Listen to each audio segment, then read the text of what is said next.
Seguimos en la mañana de Volver y bueno, recién termina Guillermo Merlino con su columna de salud, salud integral, y ahora estamos en una entrevista con Yanina Gazzaniga. Buenos días, Yani, ¿cómo estás? Buenos días, bueno, para toda la audiencia, buenos días y frescas mañanas, porque la verdad que está terrible. Terrible el frío que hace. Bueno, Yani, ya has venido en otra oportunidad acá a la radio. Exacto.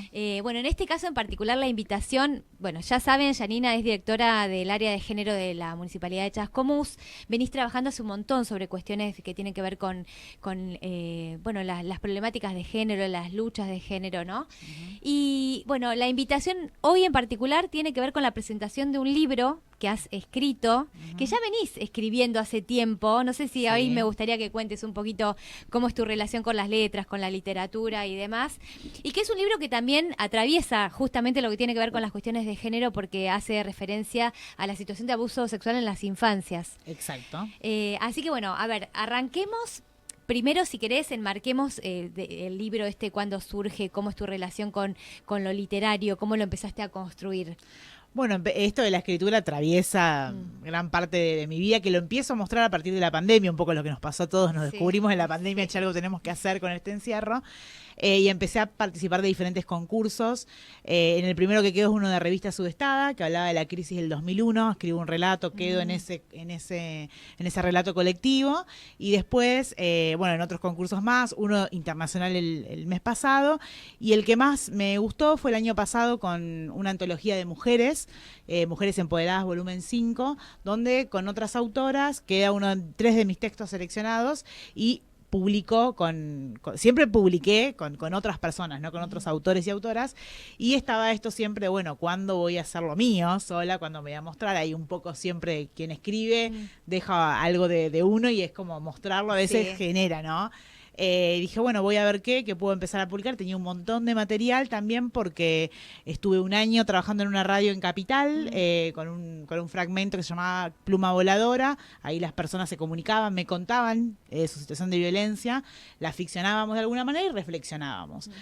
Así que bueno, un poco la militancia, el trabajo, ¿no? Atravesó también la pluma de alguna manera, y me llega entre medio de todo esto Martina, que es la protagonista de Amor y de Lucha, que es el libro que va a estar saliendo en breve al mundo, me propone este hermoso y doloroso desafío de escribir sobre el abuso sexual en la infancia a partir de su historia. Uh-huh.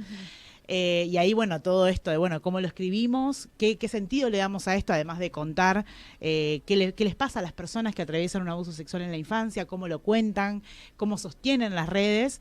El libro tiene algo maravilloso que es también conocer que muchas veces el sistema judicial lo que hace es revictimiza, y un poco el libro lo que intenta transmitir es, bueno, cómo acompañamos a esta persona que atravesó esta situación en el momento que lo pueda decir y lo quiera contar, y cómo a veces también, con qué te vas a encontrar en el sistema judicial cuando te enfrentes a una denuncia, a las diferentes pericias.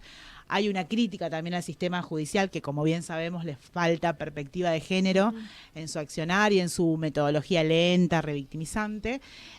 Así que el libro viene por ahí con este desafío hermoso de haberlo construido de alguna manera también con la sobreviviente a abuso sexual en la infancia. Qué interesante y qué necesario, porque sin dudas muchas veces no se dimensiona, ¿no? Cómo hay tantas vidas marcadas, atravesadas, a veces con las posibilidades de salir, otras veces no, ¿no? Otras veces que marcan para siempre y afectan para siempre. Y bueno, que vos lo lleves a la literatura y que esto también sirva, probablemente que circule en las escuelas, que lo lean chicos y chicas. Ya sabemos que también es parte hablar, visibilizar, ¿no? De prevenir también, porque recordemos lo que tiene que ver con la ESI en las escuelas, el impacto que tiene, y a mí me gustaría ahí también que hagas una reflexión sobre, desde tu lugar, que como funcionaria y has podido tener tanto contacto con tantas situaciones, el impacto que tiene la ESI. Sí, fundamental. De hecho, Martina, la protagonista, lo cuenta por primera vez en la escuela, ¿no? O sea, el libro comienza, bueno, presentándola a ella como protagonista de esta historia, pero también ahí la importancia de la escuela y de una escuela que está, de docentes que están preparados para acompañar, pero sobre todo de un tema que no es ajeno a las cotidianidades, lamentablemente, de los niños y de las niñas, teniendo en cuenta que el 80% de las denuncias que hay en relación al abuso sexual en la infancia infancia es intrafamiliar, es cercana al niño que la está padeciendo. Entonces, qué importante como una herramienta igualitaria, la educación sexual integral, para que en este porcentaje, si esos niños están cerca de su agresor sexual, obviamente no van a tener las herramientas para poder identificarlo.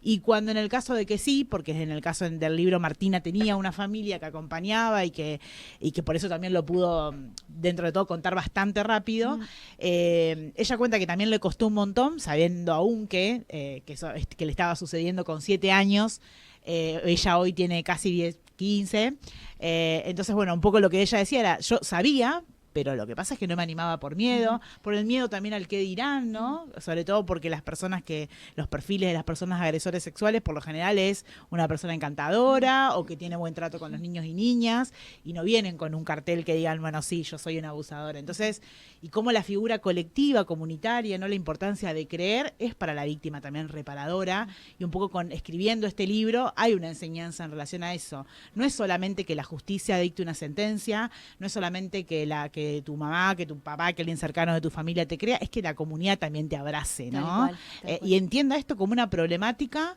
que nos atraviesa a todos, atraviesa al Estado, que se tiene que hacer cargo, a la justicia, que tiene que tener una mirada también reparatoria de esto, pero también de una comunidad que entiende que preventivamente también nos tenemos que hacer cargo de esta problemática. Totalmente, y también dar vuelta a la tortilla, como se ha dicho tantas veces, porque a veces las víctimas de abuso se sienten culpables de lo que les ha pasado, y bueno, que esa culpa, esa responsabilidad recaiga sobre el otro lado, ¿no? Y ahí también hay una cuestión de construcción colectiva, de mirada social, que es fundamental. Elemental, porque digo, yo siempre cuando vamos a diferentes charlas y demás por esta cuestión del trabajo, digo, a veces un comentario de algo que viste en la tele, el tema Fardín, que fue el tema en su momento, y lo que vos puedas por ahí discutir con tu amiga, pero está tu hijo o tu hija del otro lado escuchando, si vos decís, ay, no sé, la verdad que no le creo, porque que era un poco lo que circulaba en primer momento, ¿no? Y aún con una sentencia también de otro estado, como el brasilero y demás, hay gente que todavía aún porque es buen actor, porque tiene, no sé, el cara de bueno, como he leído cada cosa en redes que también te deja pensando un montón, y hay capaz que algún niño o niña que esté mirando eso, o un adolescente mirando esa conversación y capaz que no se anima a decir, no, si no le creen a esta persona que tiene todos los medios de comunicación, todas las pruebas también que presentó a la justicia y aún así no hay credibilidad, creer, acompañar, alojar eso, sacando la mirada de culpa, o por qué tardaste tanto en decirlo, ¿no? Porque hay muchas personas hoy adultas que están pudiendo animarse a contar, che, yo también atravesé una situación de abuso. Un poco el libro es un abrazo simbólico para esos sobrevivientes, ¿no? No solamente para esos niños y niñas que hoy que yo digo siempre que con la valentía de la palabra rompieron el miedo y pudieron también salvar a otros, porque lo que Martina me pidió cuando me dijo, ¿me podés escribir mi historia? Yo no quiero que le pase a ningún niño o niña más. Quiero que también esta historia llegue para eso, porque todavía ella aún sigue con las vueltas con la justicia, aún después casi de 8 años de un proceso judicial larguísimo, y un poco el libro cuenta todo eso, ¿no? Es un doble dolor lo que te toca pasar, la justicia, que obviamente no repara y que es muy lenta, y a veces también una sociedad que señala, ¿no? Entonces, la importancia de lo que hablamos en redes, de lo que hablamos en nuestra casa, eso genera también, un universo simbólico para los pibes de qué entendemos como abuso, qué no, cómo acompañaríamos. Hay que ser muy responsables de eso porque lamentablemente las estadísticas, como decía hoy, son terribles y hay más casos de los que por ahí o tengamos un caso cerca y todavía no lo sabemos. Sí, más casos de los que se denuncian ni hablar, pero de los que siquiera se hablan, ¿no? Y se conocen. Yani, con respecto, volviendo al libro, está en la etapa de preventa, así que cualquier persona que le interese ya encargarlo lo puede hacer. ¿Cómo hacen para hacer eso? ¿El valor del libro? ¿Cómo pueden avanzar? Bueno, estamos en una preventa, bien como dijiste vos. Me pueden buscar a través de mi Instagram, Yani Gazzaniga, o la editorial, que es Niña Pez Ediciones, que además de cuando encaré este proyecto con esa editorial, lo que me gustó es que ellos tienen el eslogan Libros para un Mundo Mejor, y yo mandé el material y ellos lo tuvieron que aprobar, ¿no? Entonces hay también, más allá de la cuestión, obviamente que uno tiene que tener los costos para sacar un libro al mundo, pero hay una mirada, una identidad sobre la editorial que también me pareció hermosa, y que tanto como en mi Instagram o en lo que tiene que ver con la editorial, lo pueden conseguir en la preventa, que va a tener también, hoy está teniendo en preventa un valor de 16.000 pesos. También me pareció un costo, la verdad que en este contexto también es. Pero bueno, mi idea es también, una vez que ya los tenga en físico, porque la idea justamente también es abrazar simbólicamente a través también de la literatura, es que si alguna persona lo necesita, también yo voy a tener algunos ejemplares para poder entregarlos y para que a través de esa lectura también se sientan de alguna manera contenidos, acompañados, ¿no? Esa es un poco también la idea. Bueno, así que ya en breve vamos a tener noticias, vas a hacer la presentación del libro, seguramente vas a escribir a leer algunos fragmentos de ese libro para quienes participen, así que bueno, bienvenida a esa instancia. Y lo último, Yani, que me parece que aprovechar esta entrevista y el tema del cual estamos hablando, creo que tenés muchas herramientas para poder brindar a la comunidad algún esquema, digamos, no solamente de prevención, de protección, sino también, bueno, frente al hecho, frente a una situación donde un niño, una niña expresa, ¿no?, que has transitado alguna situación de abuso, ¿qué debería hacerse para acompañar correctamente, ¿no?, conteniendo y abrazando, como vos decís? Bueno, lo primero, la credibilidad, creer en el relato, no culpabilizar, ¿no? La víctima nunca tiene la culpa, y obviamente cuando son niños, niñas, adolescentes, todas las personas, por lo que dice la ley, somos corresponsables de hacer la denuncia en la comisaría de la mujer y la familia. Si me quiero acercar directamente a la fiscalía lo puedo hacer. Es un delito también penal, no es chiste, está considerado. Después podemos obviamente hacer análisis de qué pasa con la justicia, pero la realidad es que simbólicamente también para una cuestión de reparación hay que presentarse a la justicia, también para tener las medidas de protección vigentes para que el agresor no se pueda acercar. Pero lo primero que tenemos que tener, esto de la credibilidad en el relato, por ahí en el momento que nos cuentan, no invadir con preguntas, las personas también nos cuentan en el tiempo, o esto de ¿por qué no me dijiste antes?, ¿no? Y es muy importante que parezca una obviedad decirle a la persona, qué bueno, qué valiente que sos, que me contaste esto, te voy a acompañar, y también si no nos animamos, porque puede pasar, también hay áreas dentro del Estado que te acompañan, está el servicio local que tiene que ver con para restituir los derechos de niños, niñas y adolescentes, y desde el área de género también hacemos esos acompañamientos, porque sabemos que quienes acompañan también, ¿no?, son víctimas indirectas de toda esta situación, y es un dolor que traspasa un poco también a toda la familia y a todo ese entorno cercano de ese niño y de esa niña, y que a veces no contamos con las herramientas que nos podamos acercar. Tenemos nosotros dentro del área de género una guardia también a las 24 horas, que es acercarnos también a los lugares de las instituciones para ser acompañados y también poder acompañar de mejor manera. Creo que esa también es una gran herramienta que la tenemos que tener a mano. Bueno, Yani, no sé si Silvia, vos estás ahí escuchando sí, atentamente.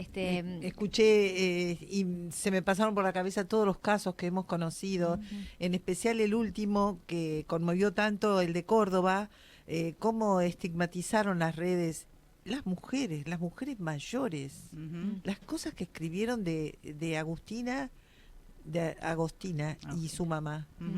Sí. En el peor de los momentos, cuando aparece el cadáver y cuando se habla de lo que pasó y sufrió esa los medios ahí muchas veces no contribuyen, ¿no?, a poner un poco de serenidad y un poco de cordura a las situaciones tan de injusticias y abusos que ocurren. Sí, un poco comprometernos, tenemos que ser comprometidos en nuestra ciudadanía digital también, porque hoy lo que parecía como lo virtual, otro mundo lejano, hoy está amalgamado con nuestra realidad, es parte de... Y también tenemos derechos digitales, y en eso ¿no?, el respeto a la víctima, todo lo que tiene el consentimiento de imágenes, de información, que a veces no está. Yo digo, los medios de comunicación, tampoco para demonizarlos, porque también son una gran vía por la que también trabajamos en la prevención y podemos llegar hacia más lugares. El tema es hacer con ese medio un uso responsable del mismo, pero la responsabilidad también es colectiva, porque por ahí un medio sube una información y después los discursos que uno ve dentro de lo que se conversa son terribles, ¿no?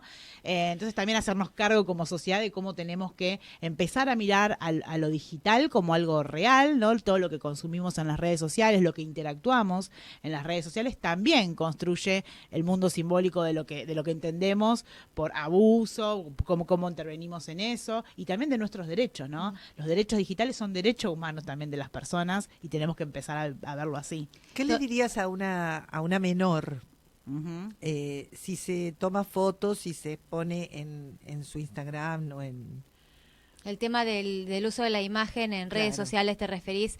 Bueno, ahí es todo un mundo, falta legislación. Ujú. Hay proyectos en las legislaturas bonaerenses, en la legislatura bonaerense, perdón, respecto a estos temas.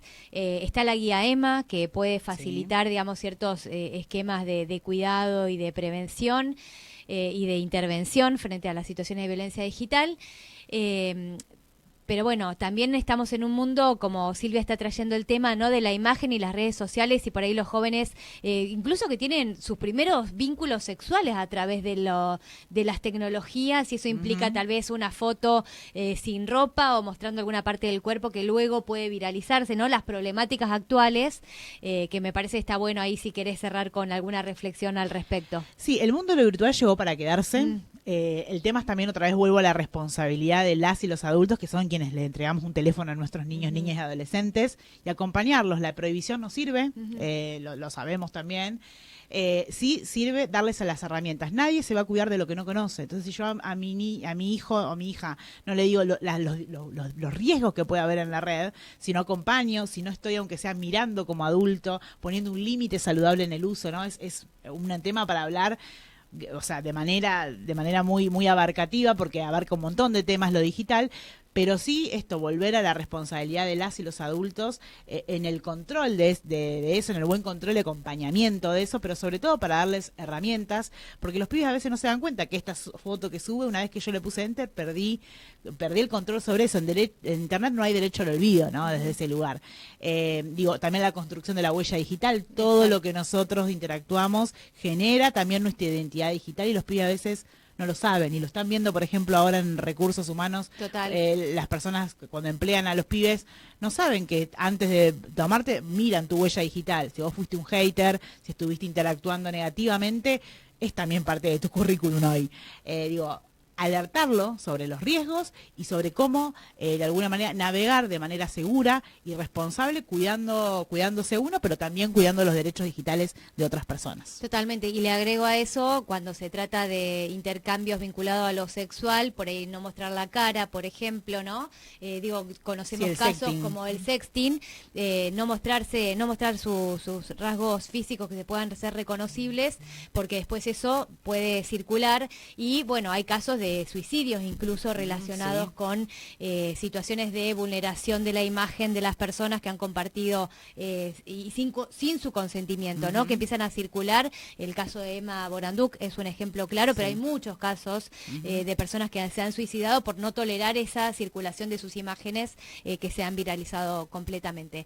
Yani, gracias por haber venido, un gustazo, que tengas Gracias, mucho Yani. éxito en la presentación del libro, en la venta del libro, y que circule también, que se lea, que es tan necesario.